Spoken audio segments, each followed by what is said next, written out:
Egypt Games, Chapter 10. The Return to Egypt. The trick-or-treat group was a milling mob of devils, witches, tramps, and monsters. Mr. Barkley, who was always acted as if being the father of a 6-year-old twin boys was almost more than he could stand, looked positively exhausted. And even Mr. Camatra's sturdy real estate salesman's smile was beginning to wilt. Outside the Casa Rosada, a black cat, a mechanical man, and a little Red Riding Hood, 2 tramps and 4 ancient Egyptians, joined the already unwieldy group. They had started off up Orchard Avenue in a sprawling column when Marshall suddenly stopped and tugged at Melanie's arm.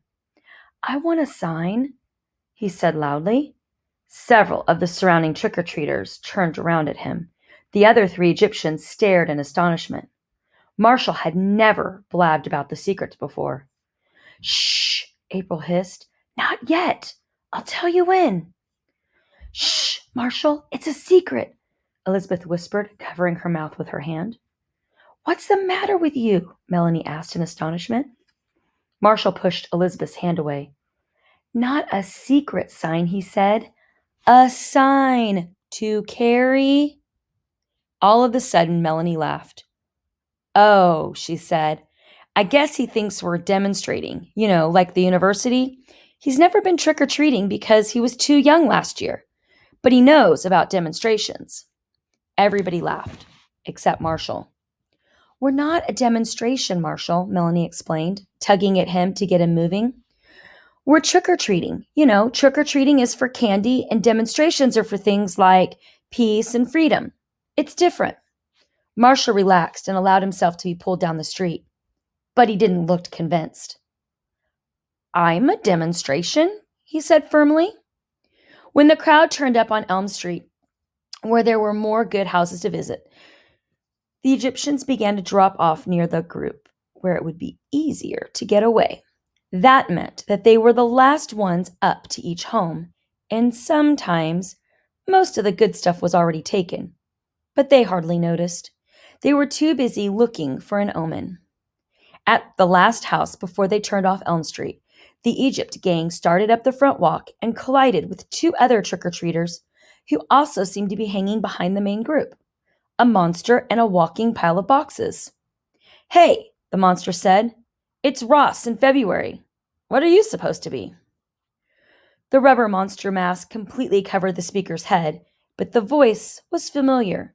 And besides, the 6th grade boys were the only ones who called April February. Then the walking box said, "Hey man, it's a whole herd of Egyptians." He poked Marshall in the stomach and said, "Hi there, King Tut." "Okay, Mr. Wise Guy Avalier," Melanie said. "I know who you are." She turned to April with an exasperated shrug. "It's Kamatra and Alivar." Ken Kamatra and Toby Alivar were just about the most disgusting boys in the 6th grade. In a fascinating sort of way. They were the best friends and always together, and everybody always voted for them for everything and wanted them to be on their team. But not April and Melanie. April and Melanie always told each other that Ken and Toby were just ordinary, boys. And it was stupid the way everybody treated them so special. April and Melanie just couldn't figure out what people saw in them. Of course, Toby had a special talent for getting people off the hook by making the teacher laugh. Just when Miss Granger was really building up a head of steam over something, Toby would make some little remark, and Miss Granger would start choking and having to turn her back. Sometimes she tried to pick things up where she left off, but all of that lost momentum made a big difference. Ken was sort of cute in a big, blunt, cocky way, and, he had a clean-cut, all-American Asian look about him. He walked with a high school swagger.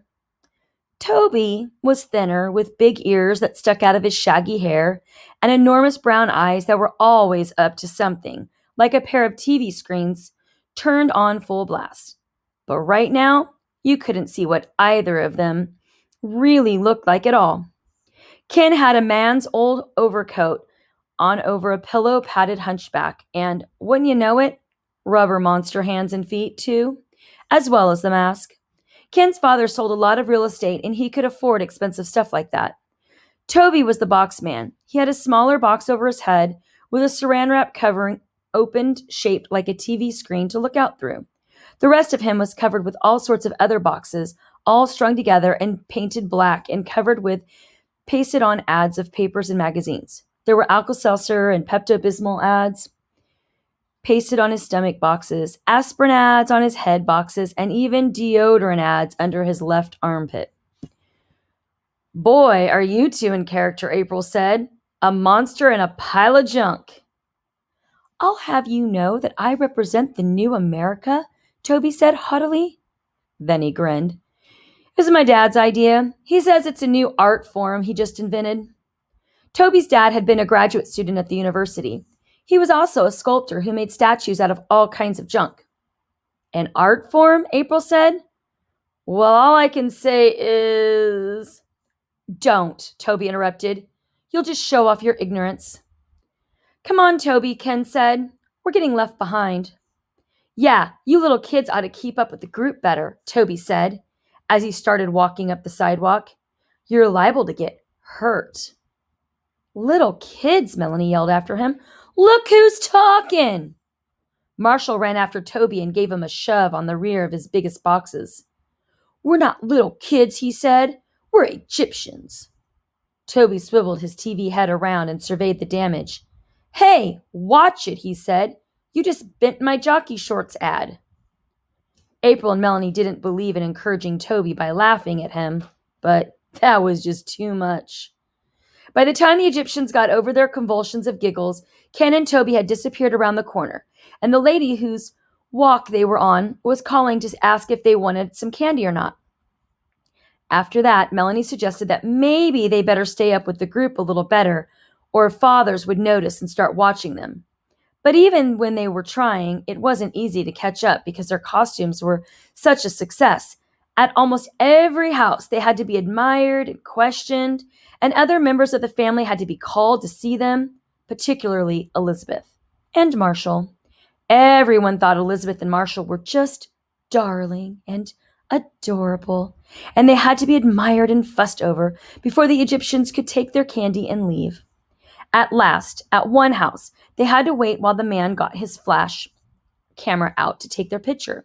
And when they finally got away and rushed down the stairs, the big group of trick-or-treaters had completely disappeared. They were all alone in the dimly lit sidewalk, and it was suddenly very quiet. They ran down the block to the corner where they could look all four ways, but still, there wasn't a person in sight. They were just still standing there, looking around and wondering what to do, when suddenly Melanie pointed at the horizon. "Look," she said, "a shooting star." "A shooting star?" everyone repeated in a whispered unison, as if they'd been rehearsed. Then everybody looked at April. She nodded. "The secret omen," she said slowly, making every syllable heavy with significance. Marshall started turning around and around, smelling the air, looking around one last time to be sure no one was watching. The girls grabbed Marshall out of his tailspin and started down the sidewalk in the direction that they had come. They scurried down 2 blocks without seeing a soul, turned the corner, and a moment later ducked into the alley that led to Egypt. If the secret and mysterious land of Egypt was fascinating in the daytime, it was doubly so at night. Dimly lit by a distant streetlight, 2 flashlights, and a jack-o'-lantern, it was almost too fascinating to bear. April told everyone to wait just inside the fence while she tiptoed forward and lit the cone of incense on the altar of Set and the 2 candles that stood before the goddess Iris. Then she motioned everyone forward. "The great ceremony of celebration of the return to Egypt has begun," she chanted, and all 4 Egyptians prostrated themselves before the egg crate and bird bath.